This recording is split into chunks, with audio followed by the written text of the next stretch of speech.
Cutie Hindu कन्या महाविद्यालय से आज आपके समक्ष जो व्याख्यान लेके प्रस्तुत हुई हूँ उसका विषय है तानपुरा और उसके सहायक नाद। तानपुरा और उसके सहायक नाद पर चर्चा करने से पूर्व मैं आपको बताना चाहूँगी कि तानपुरा क्या है, किस तरह से उसकी बनावट है, किस तरह से उसका वादन किया जाता है। तो मुझे लगा कि पुस्तकीय ज्ञान की अपेक्षा अगर व्यवहारिक ज्ञान दिया जाए तो वो ज़्यादा फायदेमंद होगा सभी स्टूडेंट्स के लिए। तो ये तानपुरा जो आप सब लोग देख रहे हैं मेरे हाथ में है, ये तानपुरा है, इसे तानपुरा कहा जाता है और भारतीय शास्त्रीय संगीत का यह एक आधारभूत वाद्य माना गया है और मुख्य वाद्य माना गया है। इसके आधार से ही हम लोग गाते हैं और ये स्वर देने के लिए जो प्रयोग किया जाने वाला एक तंत्री वाद्य है। ऐसा कहा जाता है कि प्राचीन समय में, या आप भी इसे कुछ लोग तंबूरा शब्द कहकर पुकारते हैं। तंबूरा इसलिए कहा जाता है क्योंकि तुमरू नामक गंधर्व ने इसकी रचना की है, इस वजह से इसको तंबूरा नाम से कहा जाता है। वैसे तानपुरा इसका नाम है जो प्रचलित है। और इसकी बनावट और किस तरह से इसको बनाया गया और क्या है इसके बॉडी पार्ट्स हैं, इसके बारे में आज आपसे मैं विस्तृत रूप में चर्चा करूँगी और एक एक वाद्य का जो पार्ट है वो आपको दिखाकर इसकी चर्चा करूँगी।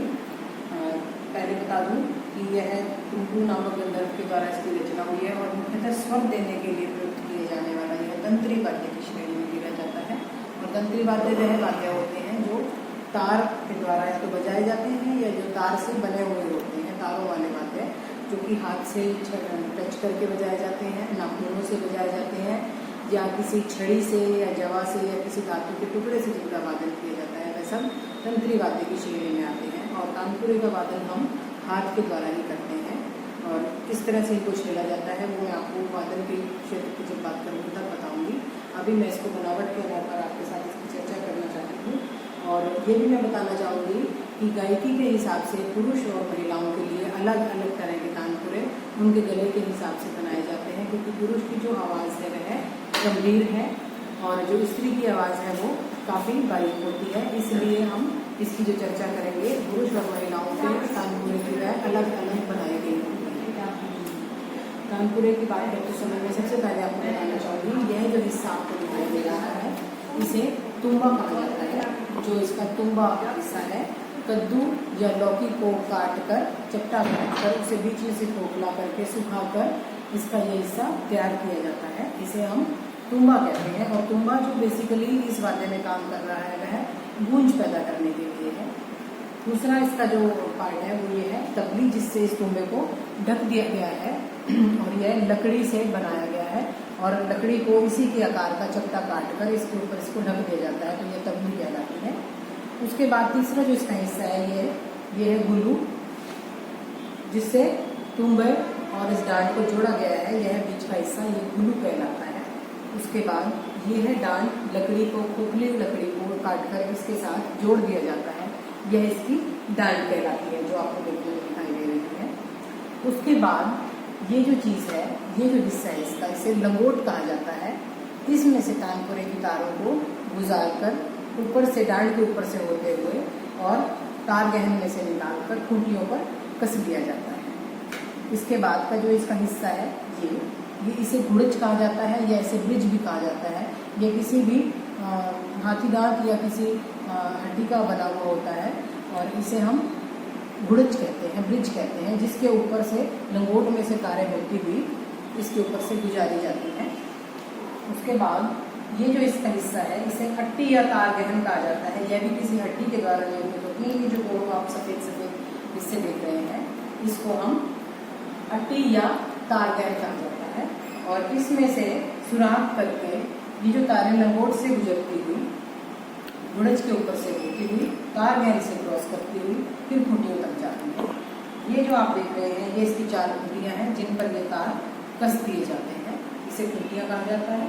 उसके बाद आप देखेंगे कि ये कुछ मनके आपको इसके बीच में से दिखाई दे रहे हैं। जब हम तानपुरे को मिलाते हैं, जिन स्वरों से ट्यून करते हैं, अगर उनमें हमें कोई बारीकी नज़र आती है कि कोई कमी रह जाती है तो इन मनकों के द्वारा हम उन स्वरों को ऊपर या नीचे कर लेते हैं उनके कसने से। ये मनके हैं। उसके बाद एक और बताना चाहूँगी जो मुख्य हिस्सा है तानपुरे का, वह है ये 4 तार, जिनसे हम स्वर संवाद की या स्वरों की उत्पत्ति करते हैं, जिनको छेड़ने से। और मैं बताना चाहूँगी कि तानपुरे में 4 तार होते हैं। पहला जो तार है वह पीतल या इस्पात का होता है। उसके बाद ये दो तार हैं, ये इस्पात के होते हैं और ये दोनों एक ही मोटाई के होते हैं। इस वजह से इसे जोड़े का तार भी कहा जाता है, क्योंकि ये दोनों एक जैसे होते हैं। उसके बाद जो अंतिम तार है वह भी पीतल या तांबे का बना हुआ होता है। इसकी मोटाई बाकी की तारों से अधिक होती है। और मिलाने की अगर बात करें तो जो पहला तार है तानपुरे का, उसे मंद्र पंचम में मिलाया जाता है। जो दो जोड़े के तार हैं इन्हें मध्य सा में मिलाया जाता है और जो अंतिम तार है इसे मंद्र सा से मिला लिया जाता है। और जिस राग के अंदर पंचम वर्जित है उस राग के अंदर हम तानपुरे के पहले तार को मध्यम स्वर से मिलाते हैं। तो इसे हम अपनी सुविधा के अनुसार खूंटियों से खींचकर खूंटियों से ढीला करके ट्यून कर लेते हैं।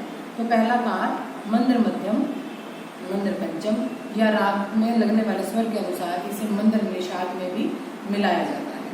बाद के जो दो तार हैं ये जोड़े के तार हैं, ये एज इट इज रहते हैं। इसका जो मिलाने की विधि है, ये दोनों जो तार हैं वो मध्य सा से ही मिलाए जाते हैं।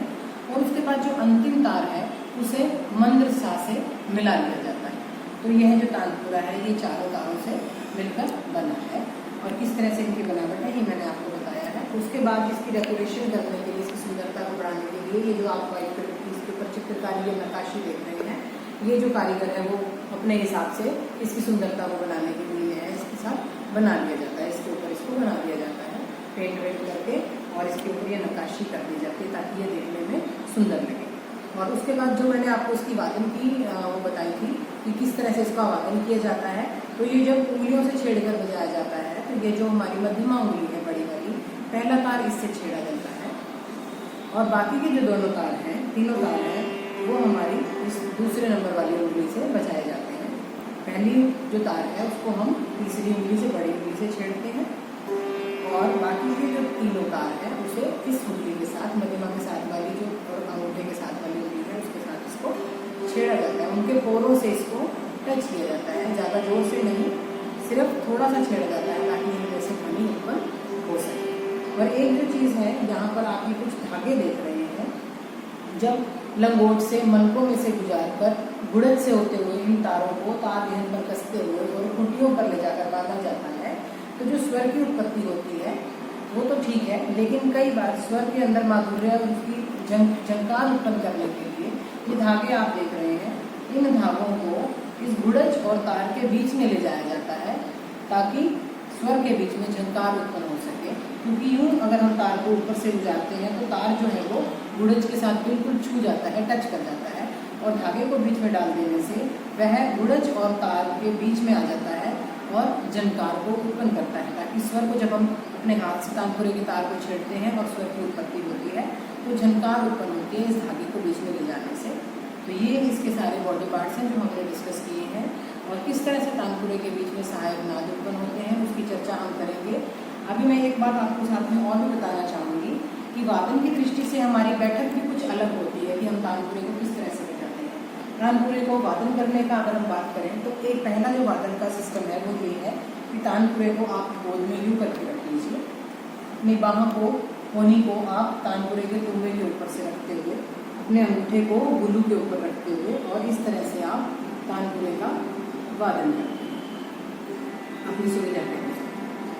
दूसरा जो तरीका इसके वादन का है वह यह है कि तानपुरे को हम गोद में रखकर इसको बजाते हैं। और गोद में रखकर बजाने का जो तरीका है वो ये है, इसमें आप पलाकी लगाकर भी तानपुरे को गोद में रखकर बजा सकते हैं, या आप दूसरा एक तरीका और है, इस तरह से तानपुरे को गोद में रखकर आप बजाना चाहेंगे वो यूँ है। ये तरीका भी आप तानपुरे की बैठक का हो सकता है। इसके अतिरिक्त आप तानपुरे को नीचे भी रख सकते हैं यूँ, इस तरह से भी तानपुरे की वादन का एक दृष्टिकोण हम देख रहे हैं। एक व्यू आपको मैं दिखा रही हूँ, तानपुरे का वादन इस तरह से भी किया जाता है। आप घुटने के ऊपर अपनी बाहों को, कोहनी को टिकाकर और डांड के ऊपर अंगूठा छूते हुए अपनी उंगलियों से तानपुरे का वादन करते हैं। ये तो है हस्तवादी तानपुरा जो आप देख रहे हैं, मैनुअल तानपुरा इसको बोलते हैं। लेकिन आजकल सुविधा के अनुसार और तकनीकी जब डेवलप हो गई है तो हमारे पास इलेक्ट्रॉनिक तानपुरा भी उपलब्ध है, जो एक बॉक्स के रूप में दिखाई देता है। उसके ऊपर बटन लगे हुए हैं, आप सुविधा के अनुसार वह बिजली की सुविधा से उसको चला सकते हैं और वह उठाकर इधर उधर ले जाने में भी उसके अंदर सुविधा रहती है, क्योंकि ये जो हस्तवादी तानपुरा है ये बहुत नाजुक है, इसका तोबा काफ़ी नाजुक होता है, उठाने में ये बहुत हल्के भार का है, इसके अंदर ज़्यादा बोझ नहीं है और जरा सी ठेस लगने से इसका तोबा क्रैक हो सकता है, टूट सकता है। लेकिन जो इलेक्ट्रॉनिक तानपुरा है वो सफ़र में हम इजीली इधर उधर ले जा सकते हैं। दूसरा वह समय और स्थान के हिसाब से स्थान भी कम घेरता है और उसका जो फ़ायदा यह है कि कितनी भी दूरी पे आप उसे अपने बैग के अंदर डाल कर ले जा सकते हैं। और आजकल यदि हम देखें कि बड़े बड़े जो कार्यक्रम होते हैं तो वहाँ पर संगीत में वातावरण उत्पन्न करने के लिए इलेक्ट्रॉनिक तानपुरे को चलाकर छोड़ दिया जाता है, जिससे एकाग्रता बनती है और जो माहौल है वो संगीतमय हो जाता है। और जब जैसे जैसे तकनीकी और विकसित होती चली गई है तो मुझे तो अब ये कहते हुए भी बड़ा मैं गर्व का महसूस करती हूँ कि हमें अपने संगीत के लिए अब किसी भी तरह के वाद्य को साथ ले जाने की आवश्यकता इसलिए नहीं होती, क्योंकि आप लोग सब एंड्रॉयड फ़ोन को यूज़ कर रहे हैं, मॉडर्न टेक्नोलॉजी का ज़माना है। तो आप लोग उन फ़ोन्स के अंदर प्ले स्टोर से इलेक्ट्रॉनिक तानपुरा या एंड्रॉयड तानपुरा करके ऐप को भी डाउनलोड कर सकते हैं। वो आपको बहुत ज़्यादा इजी है, सभी बच्चों के लिए सुविधाजनक है जो फाइनेंशियली तानपुरा नहीं खरीद सकते हैं, जो ले जाकर उसको रखने में सुविधा महसूस नहीं करते हैं या कहीं पर भी ले जाना होता है, तो सबसे ज़्यादा सुविधाजनक आजकल फ़ोन्स के अंदर एंड्रॉयड तानपुरा है। उसकी ऐप को डाउनलोड कीजिए और जहाँ भी आपको ज़रूरत हो अपने स्केल के हिसाब से मंद्र पा में, मंद्र सा में और अपने सब तक जिसमें आपका गला आसानी से विचर सकता है उसके हिसाब से आप उसके अंदर उसकी पिच को मैनेज कीजिए, वॉल्यूम को मैनेज कीजिए और तानपुरा लगाकर अपनी गायकी आप उसमें कर सकते हैं, अपना बेहतर प्रदर्शन आप दे सकते हैं। ये सब थी तानपुरे की बातें। अब जो मेरा अगला विषय इसके साथ संबंधित है वह यह है कि तानपुरे के साथ जो सहायक नाद उत्पन्न होते हैं इन मूल नादों से। मूल नाद तो ये हैं जो मूल स्वर से उत्पन्न हो रहे हैं, आप सबने देखे हैं कि पहला तार पंचम से, मंद्र मध्यम से या मंद्र पंचम से या मंद्र निषाद से होने की वजह से, और मध्य सा है जो बाद के दो तार हैं और अंत की जो तार है वो मंद्र सा की है। तो इन सब तारों से मूल नाद जो उत्पन्न हो रहे हैं वो तो हमें पता ही है, लेकिन इनके साथ सहायक नाद किस तरह से उत्पन्न होते हैं हम उसकी चर्चा करेंगे। सहायक नाद क्या है और सहायक नाद उत्पन्न किस तरह से होते हैं और वो किस तरह से उनकी जो कैलकुलेशन है वह रहती है, वो मैं आपसे चर्चा करूँगी। तानपुरा एवं सहायक नाद। तानपुरे से सहायक नादों की उत्पत्ति किस तरह से होती है? तानपुरा और तानपुरे के मूल नादों से उत्पन्न होने वाले सहायक नाद किस तरह से उत्पन्न होते हैं वो तरीका मैं अभी आपको इसमें बताऊंगी। और सहायक नाद को स्वयंभूत स्वर भी कहा जाता है, यानी कि जो स्वतः उत्पन्न होते हैं अपने आप से उत्पन्न होते हैं और इन्हें अंग्रेजी में ओवरटोन्स या हार्मोनिक्स भी कहा जाता है। सहायक नादों के कारण ही एक वाद्य की जो आवाज़ है वो दूसरे वाद्य से अलग हो जाती है। और मैं पहले आपको बताना चाहूँगी कि तानपुरे में सहायक नादों की जो उत्पत्ति है वो एक वैज्ञानिक क्रम से होती है और वह वैज्ञानिक क्रम रहता है 2:3:4:5:6 से, इस तरह से हम 9 तक अनुपात करते चले जाएंगे। और दूसरे शब्दों में सहायक नाद मूल नाद से 2 3 4 5 और इस तरह से 9 आदि क्रम से उत्पन्न होते हैं। और गणित की संख्या के द्वारा गणित की सहायता लेते हुए हम इन मूल नाद से सहायक नादों की चर्चा करेंगे और दृष्टि डालेंगे इन सारी चीज़ों पर कि सातों स्वरों से किस तरह से मूल नाद जो है वो उत्पन्न होते हैं और मूल नाद से किस तरह से सहायक नाद उत्पन्न होते हैं। इसके लिए पहले जानना हम लोगों के लिए जरूरी है कि 7 स्वरों की अपनी एक्चुअल आंदोलन संख्या क्या है, जो कि पंडित भातखंडे जी को बताई है। और वो आंदोलन संख्या क्या है? 7 स्वर है हमारे सा रे गा मा पा धा नी, और इनकी जो आंदोलन संख्या है, सा की आंदोलन संख्या 240, रे की आंदोलन संख्या 270, गा की आंदोलन संख्या 301 से 17/43, माँ की आंदोलन संख्या 320, पा की आंदोलन संख्या 360, धा की आंदोलन संख्या 405, नी की आंदोलन संख्या 452 से 4/53। तो ये आंदोलन संख्या हमारे पास होनी जरूरी है। और ये सब जो आंदोलन संख्या है वो मध्य सप्तक के स्वरों की है। और जैसा कि आपको पता है कि तानपुरे के जो तार हैं वह मंत्र के पंचम, मंत्र के मध्यम और मंत्र सा में मिलाए जाते हैं। तो उनसे किस तरह से हम लोग स्वर प्राप्ति करेंगे, सहायक नाद की प्राप्ति करेंगे, मूल नाद की प्राप्ति करेंगे, सॉरी मूल नाद से मंत्र स्वर पे जाकर सहायक नाद की प्राप्ति करेंगे, तो उसकी चर्चा हमें यहाँ करनी है। और जैसा कि मैंने आपको बताया कि मूल नाद से 2 गुना 3 गुना 4 गुना 5 गुना इसके तरह के क्रम को लेकर ही हम सहायक नाद की प्राप्ति कर सकते हैं। तो पहला हम तार जो हमारा है वो मंत्र पंचम पर मिलाया गया है। मैक्सिमम हम लोग उसे मंत्र पंचम पर मिलाते हैं और जरूरत पड़ने पर जहाँ राग में पंचम स्वर वर्जित है वहाँ मंत्र मध्यम और उसी तरह से लास्ट का जो तार है मंत्र मध्यम मंत्र तानपुरे के प्रथम तार मंत्र पा, मंत्र मा और मंत्र सा से जो ये हमारे मूल नाद है और इनसे किस तरह से हमें सहायक नाद प्राप्त होते हैं उसकी जो विधि है वो मैं आपको बताना चाहूँगी। वो गुणनफल हम करते चले जाएंगे। हमारे पास जो 180 संख्या है वह 180 संख्या पा हमारे पास जो मध्य सप्तक का है 360 है और ऑटोमेटिकली जब हम मंत्र पा की बात करेंगे तो इसे 2 से भाग कर देंगे, इसका आधा कर देंगे। आधा करते ही हमारे पास जो संख्या आती है वह आती है 180 की और 180 को जब हम गुना 1 करके करते हैं तो 180 प्राप्त होता है, यानी कि हमें जो स्वर प्राप्त हुआ वो मंत्र पंचम का ही हुआ। 180 गुना 2 किया 360 आया तो 360 इसका दुगुना हो जाता है, इसलिए हमें मध्य सप्तक का पंचम प्राप्त हुआ।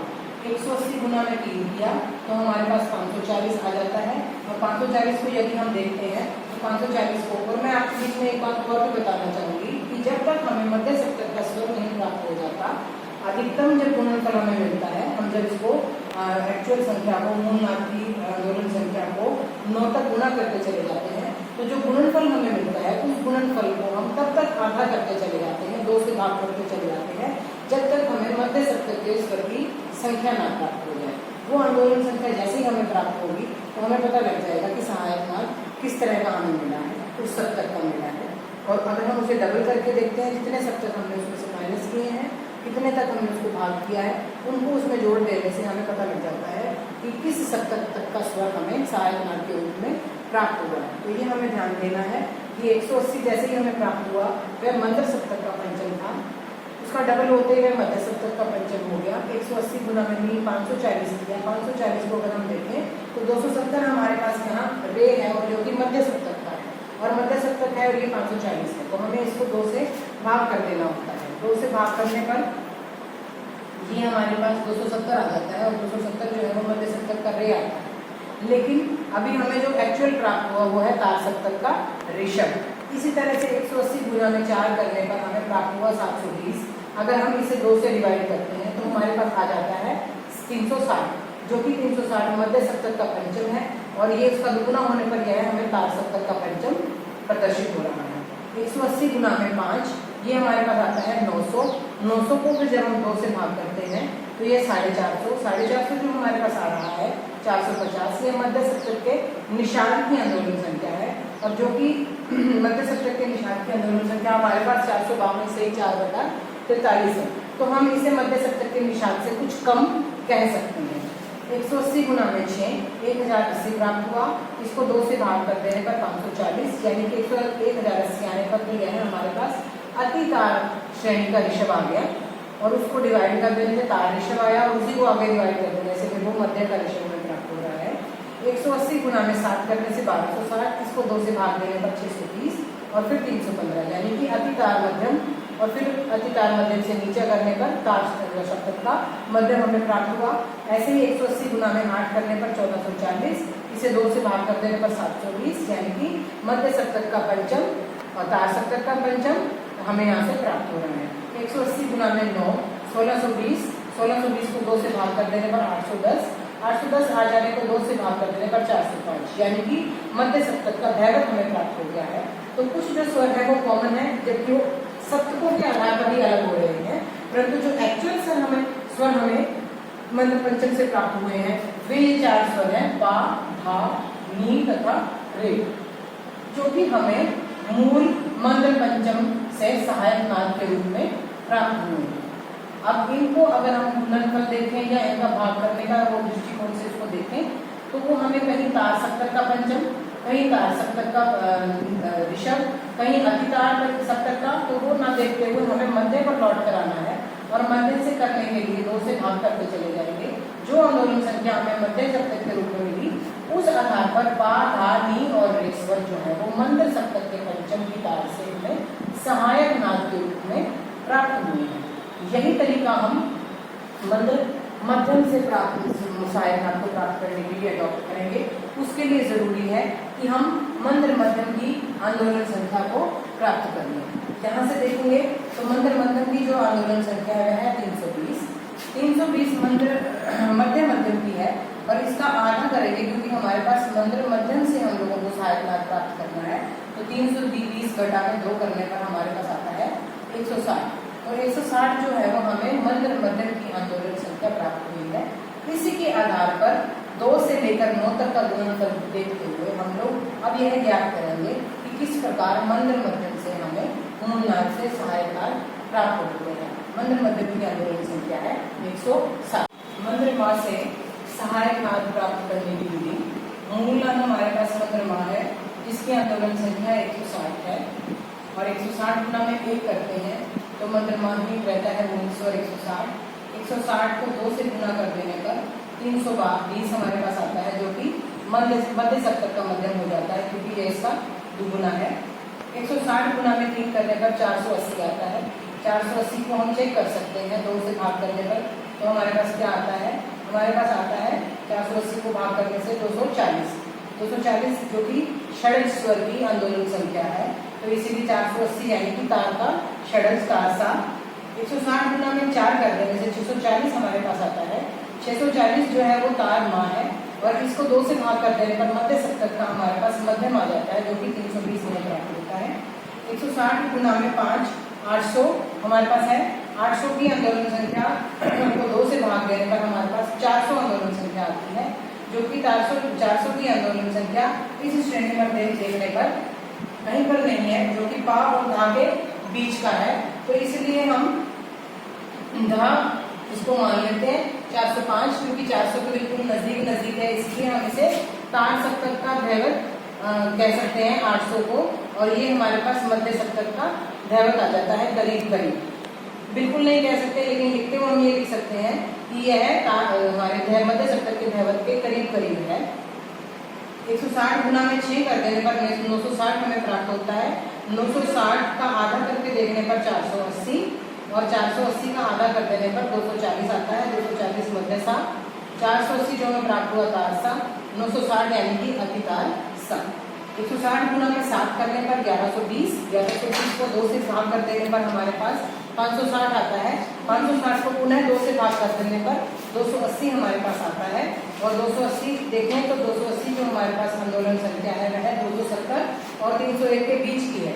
तो हम अगर कहना चाहें कि इसे कोमल गंधार के आसपास की श्रेणी में रखा जा सकता है जो कि कोमल गंधार से भी थोड़ा सा कम ही रहेगा क्योंकि 270 हमारी ऋषभ की आंदोलन संख्या है और 301 सही 17/45 जो हमारी आंदोलन संख्या है वह गंधार की है और यह ऋषभ और गंधार के बीच का है। इस वजह से इसको कोमल गंधार के आसपास का समय समकालीन स्वर माना जा सकता है।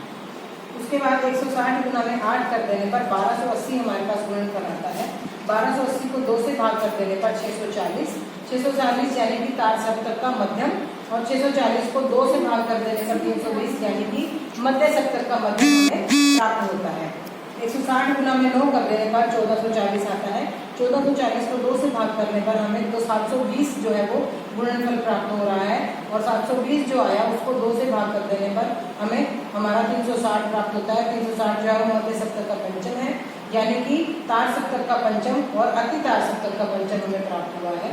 और मुख्य रूप से अगर हम इसको कैलकुलेट कर देखते हैं तो जो मध्य सप्तक के स्वर हमें प्राप्त हो रहे हैं अति तार और तार सप्तक को हटाकर उनकी कैलकुलेशन उसी ढंग से करके कि 2 से भाग देने पर 2 से भाग देते चले जाएं तब तक जब तक मध्य सप्तक का स्वर न प्राप्त हो जाए। मध्य सप्तक का स्वर हमें इस तरह से प्राप्त होता है। तो मध्यम से जो हमें स्वर प्राप्त हुए हैं वे हैं मा, पा, धा और सा। यह हमें सहायक नाम के रूप में मंत्र मध्यम से प्राप्त हुए हैं। तो इन स्वरों को हम मंत्र मध्यम से प्राप्त सहायक नामों के रूप में रख सकते हैं। अब अगली जो मुझे आपसे चर्चा करनी है वह यह है कि मंत्र सा से किस तरह से सहायक नाद में प्राप्त होते हैं। मंत्र सा से सहायक नाद प्राप्त करने से पूर्व यह जानना जरूरी है कि सा की जो आंदोलन संख्या है वो मध्य सा की हमारे पास 240 है और मंत्र जो है जैसा कि हमें पता है कि जो मध्य सप्तक होता है वह मध्य सप्तक से दुगुना नीचा होता है। तो दुगुना नीचा करने के लिए 2 से इसको भाग कर देने पर हमें 120 जो प्राप्ति हुई है वह मध्य सप्तक के षड्ज के मूलनाद की हुई है, आंदोलन संख्या की हुई है। तो इस मूलनाद को लेते हुए हमें आगे सहायक नाद प्राप्त करने हैं। विधि वही रहेगी, 2 से लेकर 9 तक हम उसको गुणा करते चले जाएंगे और सप्तक में किस तरह से मध्य सप्तक तक पहुंचकर हमें उससे स्वर ज्ञात करने हैं वो मेथड मैं आपको यहाँ पर अभी करके बताना चाहती हूँ। मध्य पंचम और मध्य मध्यम को हमने कर लिया है। अब जो हम अगला करने जा रहे हैं वो मध्य सा से हमें किस तरह से सहायक नाद प्राप्त होते हैं वो इस प्रकार है। मध्य सा से के मूल नाद से किस तरह से सहायक नाद प्राप्त होंगे उसकी विधि इस तरह से है। आपको मालूम है कि 240 हमारे पास मध्य सा की आंदोलन संख्या है, 120 उसका आधा कर देने से हमें मध्य सा की आंदोलन संख्या यहाँ प्राप्त हो गई है और 120 को जब हम 1 से गुणा करते हैं तो 120 हमें मध्य सा मूल स्वर प्राप्त होता है। 120 को 2 से गुणा कर देने पर 240 हमें मध्य सा प्राप्त हो जाता है। 120 गुणा में 3 यानी कि 360 और 360 में यदि हम इस आंदोलन संख्या में देखें तो हमारे पास 360 मध्य पार्श्वर्गीय आंदोलन संख्या है, यानी कि मध्य सप्तक का पार्श्वर्गीय हमें यहाँ से प्राप्त हो रहा है। 120 गुणा में 4 480 कर देने से और 480 को 2 से भाग कर देखने से हमारे पास 240 आता है, यानी कि वह मध्य सप्तक का सा है और यानी जो हमें प्राप्त हुआ है वो तार सप्तक का षड्ज है। 120 गुणा में 5 करने पर 600 आता है, 600 को 2 से भाग कर देने पर 300 हमें प्राप्त हो रहा है। 300 को यदि हम आंदोलन संख्या के क्षेत्र में देखें तो 300 जो है वो 301 के आसपास हमें नजर आता है गंधार, और आसपास होने की वजह से हम इसे तार सप्तक का गंधार लिख सकते हैं या मध्य सप्तक का गंधार लिख सकते हैं 2 से भाग देने पर। एक्चुअल जो हमें प्राप्त हो रहा है 600 वो तार सप्तक का गंधार है। 120 गुणा में 6 कर देने से 720 हमारे पास आता है। 720 जो कि 360 का डबल है और 360 हमारे पास मध्य पाद की आंदोलन संख्या है और इस तरह से जो आंदोलन संख्या हमें प्राप्त हुई है वह तार सप्तक का पंचम है। 120 गुणा में 7 कर देने से 840 हमें प्राप्त होता है। 840 जो कि 420 का गुना हुआ और 420 जो हमारे पास आ रहा है वे क्या है 420, 405 और 452, यानी कि धा स्वर और नी मध्य सप्तक के धैवत और विशाल के बीच की संख्या है 420। तो हम इसे विशाल की श्रेणी में ले जाएंगे और इसे हम कोमल निषाद की श्रेणी में रख सकते हैं, यानी कि हम इसे तार सप्तक का कोमल निषाद कह सकते हैं या हम इसे कोमल निषाद से भी मतलब परिभाषित कर सकते हैं। और कोमल निषाद भी एक्चुअल नाम कहकर कोमल निषाद के भी आसपास की आंदोलन संख्या में इसको गिना जाएगा। 120 गुना में 8 कर देने से 960 हमारे पास आता है, जो कि 480 इसको 2 से भाग देने पर हमें मिल रहा है। इसका जो एक्चुअल गुणनफल हुआ वो अति तार सप्तक का षड्ज गिना जाएगा और उसके बाद तार सप्तक का षड्ज और फिर मध्य सप्तक का षड्ज, यानी कि सा जो है वो चारों तरह के हमें इससे प्राप्त हो रहे हैं, मंद भी, मध्य भी, तार भी और अति तार भी। और 120 गुना में 9 कर देने से 1080 की जो गुणनफल हमारे पास आती है वह अति तार सप्तक का ऋषभ हुआ। उसको 2 से भाग देने पर 540 यानी कि तार सप्तक का ऋषभ और 2 से और भाग देने पर 270 यानी कि मध्य सप्तक का ऋषभ हम लोगों के पास मंत्र सा के मूल नाद से सहायक नाद के रूप में प्राप्त होगा। इस प्रकार मंत्र सप्तक के षड्ज से जो मूल नाद हमें प्राप्त हुए हैं वे हैं सा, रे, गा और पा। आपको मैंने पहले बताया मंत्र सप्तक के मध्यम से जो हमें स्वर प्राप्त हुए थे वह थे मा, पा, धा, सा। मंत्र सप्तक के पंचम से जो स्वर हमें प्राप्त हुए हैं पा, धा, नी, रे। और मंत्र सप्तक के षड्ज से जो हमें सहायक नाद के रूप में स्वर प्राप्त हुए हैं वे हैं सा, रे, गा, पा। ये जो टोटल हमने स्वर यहाँ लिखे हैं ये हमें प्राप्त हो रहे हैं मंत्र मध्यम से मा, पा, धा, सा। ये हमें प्राप्त हो रहे हैं मंत्र पंचम से पा, धा, नी, रे। और मंत्र सा से जो स्वर हमें प्राप्त हुए हैं सा, रे, गा, पा। ये सब स्वर सहायक नाद के रूप में है जो कि मूल नाद है मंत्र मध्यम, मंत्र पंचम, मंत्र षड्ज। सहायक नाद के रूप में प्राप्त हुए मा, पा, धा, सा, पा, धा, नी, रे, सा, रे, गा, पा। सहायक नाद के रूप में जो स्वर हमें प्राप्त हुए, इसके साथ एक बात मैं और भी कहना चाहूंगी कि जब हम तानपुरे के प्रथम तार को मंत्र मध्यम में मिलाते हैं मूल नाद के रूप में तो हमें मा, पा, धा, सा स्वर की प्राप्ति होती है, उसमें हमें नी स्वर प्राप्त नहीं होता। मंत्र पंचम से जब हम प्रथम तार को मिलाते हैं तो पा, धा, नी, रे हमें सहायक नाद के रूप में प्राप्त होते हैं, मध्यम स्वर सहायक नाद के रूप में प्राप्त नहीं होता। इस तरह से मंत्र सा से जो स्वर प्राप्त होते हैं उसमें सारे गा स्वर भी हमें प्राप्त होते हैं। और मैं ये भी बताना चाहती हूँ आप लोगों को कि जब हमें मंत्र मध्यम, मंत्र पंचम और मंत्र सप्तक के तारों से जो स्वर सहायक नाद के रूप में प्राप्त हो रहे हैं वह एक समय में एक तानपुरे पर हमें 6 स्वर ही प्राप्त हो सकते हैं। यदि हम उस तार को मंद्र मध्यम, मंद्र पंचम या मंद्र षड्ज किसी भी स्वर में मिलाते हैं तो वो जो हमें स्वर प्राप्त होते हैं, एक टाइम में हमें 6 स्वर प्राप्त होते हैं, कुल 7 स्वर में प्राप्त नहीं हो रहे हैं। और कुल 7 स्वर यदि हमें एक समय में प्राप्त करने हैं तो उसके लिए हमें 2 तानपुरों का वादन एक साथ करना होगा। और 2 तानपुरे के वादन करने पे हमें शर्त ये होगी कि उसमें पहला जो तार है एक तानपुरे का वो मंद्र मध्यम से मिला हो और एक तार दूसरे तानपुरे का पहला जो तार है वो मंद्र पंचम में मिला हो, यानी कि मंद्र मध्यम से मिला हुआ एक तानपुरा और मंद्र पंचम से पहले तार का मिला हुआ तानपुरा यदि हम एक साथ बजाते हैं, उसका वादन करते हैं तो हमें 7 स्वर सहायक नाद के रूप में प्राप्त हो जाते हैं। ये आपको बताना चाहूंगी। उसके लिए यह शर्त है कि 2 तानपुरे मंद्र मध्यम की तार से पहले तार मिला हुआ और मंद्र पंचम की तार से पहला तार मिला हुआ 2 तानपुरे एक साथ वादन करने पर हमें 7 स्वर सहायक नाद के रूप में एक साथ प्राप्त हो सकते हैं। अन्यथा यदि हम मंद्र मध्यम की बात करें तो मावाधासा, मंद्र पंचम की बात करें तो बाधानी और मंद्र सा की बात करें तो सारेगापा, यानी कि एक तानपुरे से एक समय में 6 शुद्ध स्वरों की उत्पत्ति सहायक नाद के रूप में होती है। और मुझे लगता है कि तानपुरे और तानपुरे के जो पार्ट्स और पार्ट्स के बाद हमने तानपुरे से उत्पन्न होने वाले स्वरों के साथ उनके सहायक नादों की जो चर्चा की है वो आप लोगों को भली भांति समझ में आ गई होगी। और इससे अगला जो हमारा व्याख्यान रहेगा जब हम उसमें चर्चा करेंगे तो तानपुरे को मिलाने की क्या विधि रहती है हम उसकी बात करेंगे, जो कि प्रैक्टिकली लेक्चर होगा, वो आपको एक्सप्लेन करेंगे। दूसरे व्याख्यान में आप उसको देख सकते हैं। इसके लिए आपका धन्यवाद।